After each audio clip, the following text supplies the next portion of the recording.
ಕೊಡಗಿನ ಗ್ರಾಮೀಣ ಭಾಗದ ಜನರಿಗೆ ಯಮ ಸ್ವರೂಪಿಯಾಗಿದೆ ಈ ಡಾಂಬರ್ ಮಿಕ್ಸಿಂಗ್ ಘಟಕ. ಜನರಿಗೆ ಡವ ಡವ ಡೇಂಜರ್ ಡಾಂಬರ್ನಿಂದ ಜನ ಡವ ಡವ ಅಂತ ಭಯಪಡುವಂತಾಗಿದೆ. ಅವರ ಜೀವಕ್ಕೆ ಮಾರಕವಾಗಿದೆ. ಉಸಿರಾಟಕ್ಕೆ ತೊಂದರೆ ಆಗ್ತಾ ಇದೆ. ಸಾಲು ಸಾಲು ಹೋರಾಟ ಮಾಡಿದ್ರು, ರಸ್ತೆ ತಡೆದ್ರು, ಏನ್ ಮಾಡಿದ್ರು ಕೂಡ ನೋ ಯೂಸ್.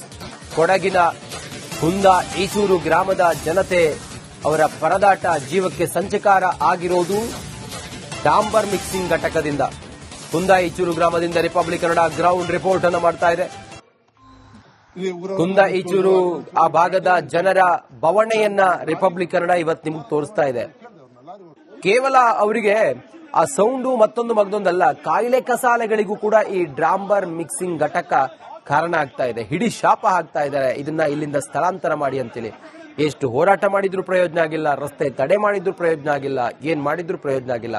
ಆ ಡಾಂಬರ್ ಮಿಕ್ಸಿಂಗ್ ಘಟಕದಿಂದ ಹೊರಹೊಮ್ಮುವಂತ ಆ ಹೊಗೆ ಇತ್ತಲ್ಲ, ಸಹಜವಾಗಿ ನೋಡಿ ಅದಕ್ಕೊಂದು ಮಾಲಿನ್ಯ ನಿಯಂತ್ರಣ ಮಂಡಳಿಯಿಂದ ಒಂದಿಷ್ಟು ರೆಗ್ಯುಲೇಷನ್ಗಳಿರುತ್ತೆ, ರೂಲ್ಸ್ ರೆಗ್ಯುಲೇಷನ್ ಇರುತ್ತೆ. ಹೊಗೆಯನ್ನ ನಿರ್ದಿಷ್ಟ ಎತ್ತರದ ಮೇಲೆ ಅದನ್ನ ಬಿಡಬೇಕು ಅನ್ನೋದಿರುತ್ತೆ. ಆದ್ರೆ ಇಲ್ಲಿ ಏನಾಗ್ತಿದೆ, ವೈಲೇಷನ್ಸ್ ಹೆಂಗಾಗ್ತಿದೆ ಅನ್ನೋದನ್ನ ನೋಡಿ. ಮಾಲಿನ್ಯ ನಿಯಂತ್ರಣ ಮಂಡಳಿಯವರು ಏನ್ ಮಾಡ್ತಿದ್ದಾರೆ, ಹುಂದ ಈಚೂರು ಡಾಂಬರ್ ಘಟಕದ ಹೊಗೆ ಇತ್ತಲ್ಲ, ನಿರ್ದಿಷ್ಟ ಎತ್ತರದ ಮೇಲೆ ಅದನ್ನ ಬಿಡಬೇಕು ಅನ್ನೋದೆಲ್ಲವೂ ಕೂಡ ರೂಲ್ಸ್ ಇದೆ. ಆದ್ರೆ ಹೊಗೆಯನ್ನ ಅಷ್ಟು ಎತ್ತರದಲ್ಲಿ ಇವರು ಬಿಡ್ತಾ ಇದ್ದಾರೆ ಅನ್ನೋದನ್ನ ನಾವು ಇಲ್ಲಿ ಗಮನಿಸಬೇಕು.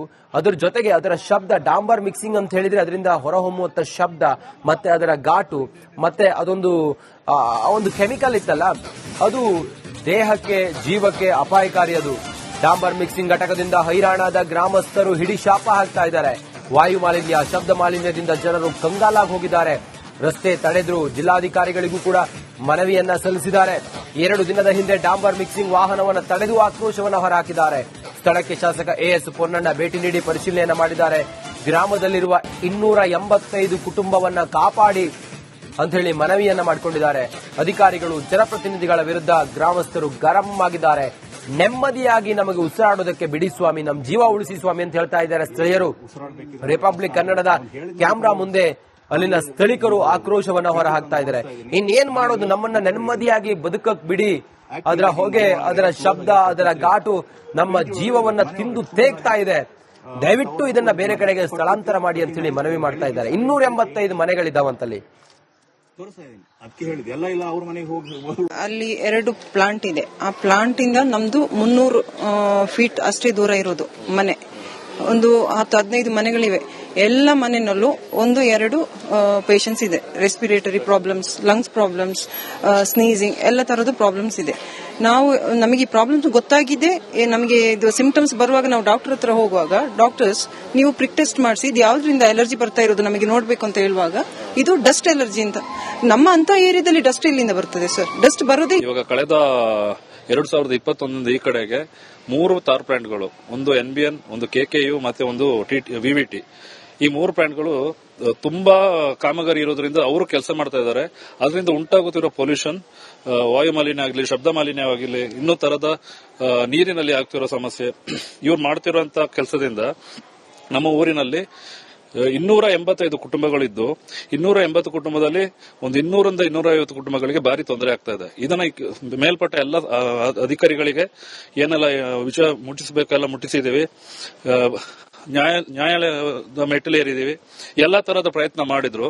ಇವ್ರನ್ನ ನಮಗೆ ಏನು ಮಾಡ್ಕೊಳಕ್ ಆಗ್ತಿಲ್ಲ. ಗ್ರಾಮ ಸಭೆಯಲ್ಲಿ ಎಲ್ಲರ ಮುಂದೆ ಅವರು, ನಾವು, PDO ಅವರು ಎಲ್ಲ ಸೇರಿ ಸೈನ್ ಹಾಕಿ ಒಪ್ಪಂದ ಮಾಡಿದ್ದು 24 ಜೂನ್ ವರೆಗೆ. ಅದರ ಒಳಗೆ ನಮ್ಮ ಗ್ರಾಮ ಪಂಚಾಯತಿಯವರು ನಮ್ಮ ಗ್ರಾಮಕ್ಕೆ ಮೋಸ ಮಾಡಿದ್ದಾರೆ.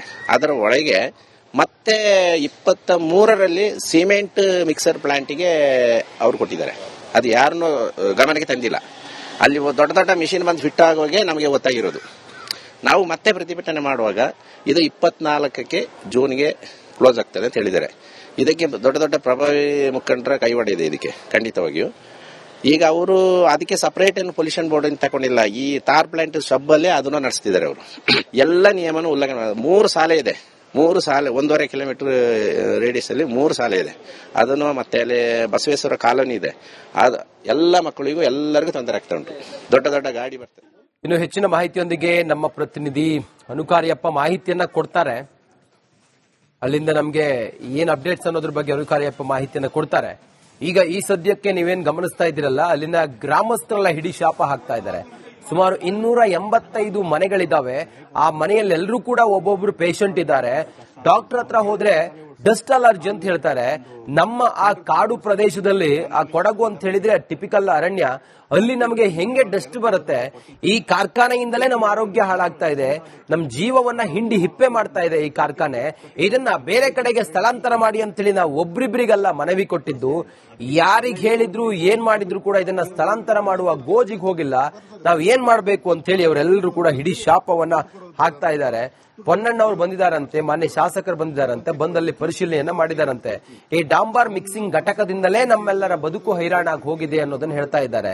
ಇದನ್ನ ಬೇರೆ ಕಡೆಗೆ ಶಿಫ್ಟ್ ಮಾಡಿ ಅಂತಿದ್ದಾರೆ. ಒಂದು ಉಸಿರಾಟದ ಸಮಸ್ಯೆ ಆಗ್ತಾ ಇದೆ, ವೀಸಿಂಗ್ ಪ್ರಾಬ್ಲಮ್ ಆಗ್ಲೇ ಹೇಳ್ದಂಗೆ, ಅದ್ರ ಜೊತೆಗೆ ಬೇರೆ ಬೇರೆ ರೋಗ ರುಜಿನಗಳಿಗೂ ಕೂಡ ಇದು ಕಾರಣ ಆಗ್ತಾ ಇದೆ ಅನ್ನೋದು ಕೂಡ. ಕುಂದ ಮತ್ತೆ ಈಚೂರಿನ ಈ ಊರಲ್ಲಿ ಈ ಡಾಂಬಾರ್ ಘಟಕ ಅವರಿಗೆ ಬಹಳ ಆರೋಗ್ಯದ ಮೇಲೆ ಪರಿಣಾಮ ಬೀರ್ತಾ ಇದೆ.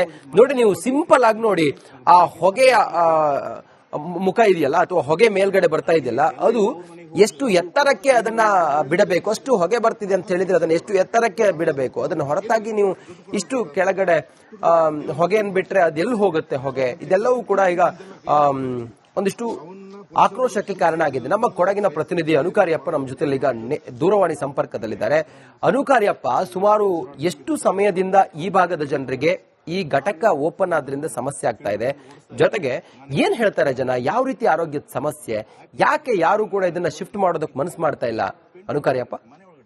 ರಂಜಿತ್, ಇದು ಕಳೆದ 2021ರಿಂದಲೇ ಆರಂಭ ಆಗಿದೆ ಅಂತ ಇವ್ರು ಮಾಹಿತಿ ಕೊಡ್ತಾ ಇದ್ದಾರೆ. ಅಂದ್ರೆ 4 ವರ್ಷಗಳಿಂದ ತೀವ್ರ ಸಮಸ್ಯೆ ಆಗ್ತಿದೆ ಅಂತ ಹೇಳುವಂತದ್ದು. ಅದು ಒಂದು ಅಲ್ಲ, 3 ಡಾಂಬರ್ ಮಿಕ್ಸಿಂಗ್ ಘಟಕ ಇರುವಂತದ್ದು, 1 ಸಿಮೆಂಟ್ ಮಿಕ್ಸಿಂಗ್ ಘಟಕ, ಒಟ್ಟು 4 ಇದೆ.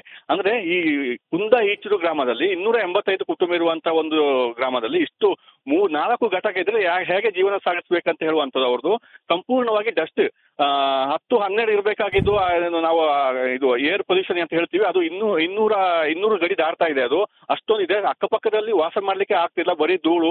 ಮತ್ತೆ ಮಕ್ಕಳಿಗೆ ಓದ್ಲಿಕ್ಕೆ ಆಗ್ತಿಲ್ಲ, ಹೊರಗಡೆ ಆಟ ಆಡ್ಲಿಕ್ಕೆ ಆಗ್ತಿಲ್ಲ, ಮನೆ ಒಳಗೆ ಕೂತ್ಕೊಂಡಿರ್ತೀವಿ ಅಂತ ಹೇಳಿ ಮಕ್ಕಳು ಮಾತಾಡ್ತಿದ್ದಾರೆ. ಜೊತೆಗೆ ಈ ಮೊನ್ನೆ ಇವರು ಪ್ರತಿಭಟನೆ ಮಾಡಿದ್ರು, ಡಾಂಬರ್ ಮಿಕ್ಸಿಂಗ್ ಏನು ವಾಹನ ಇದೆ ಅಂತ ಹೇಳಿದ್ರು ಪ್ರತಿಭಟನೆ ಮಾಡಿದ್ರು. ಮತ್ತೆ ಜಿಲ್ಲಾಧಿಕಾರಿಗೆ ಮನವಿ ಕೊಟ್ಟರು. ಮತ್ತೆ ಶಾಸಕ ಪೊನ್ನಣ್ಣ ಅವರು ಕೂಡ ಸ್ಥಳಕ್ಕೆ ಬಂದಿದ್ರಂತೆ. ಆದ್ರೆ ಬಂದು ನೋಡಿ ಪರಿಶೀಲನೆ ಮಾಡ್ತೀವಿ, ಒಂದು ಸ್ವಲ್ಪ ಟೈಮ್ ಕೊಡಿ ಅಂತ ಹೇಳಿದ್ದಾರೆ. ಆದ್ರೆ ಇನ್ನೂ ಯಾವುದೇ ಸಮಸ್ಯೆ ಬಗೆಹರಿಯುವ ಲಕ್ಷಣ ಕಾಣ್ತಾ ಇಲ್ಲ ಅಂತ ಹೇಳುವಂತೂ ಗ್ರಾಮಸ್ಥರ ಒಂದು ಆರೋಪ. ಅದರಿಂದ ಇದು ಯಾವಾಗ ಬಂದ್ ಮಾಡ್ತಾರೆ, ಬಂದ್ ಆಗುವವರೆಗೂ ನಮ್ಮ ಹೋರಾಟ ಮುಂದುವರಿಯುತ್ತೆ ಅಂತ ಹೇಳ್ತಿದ್ದಾರೆ.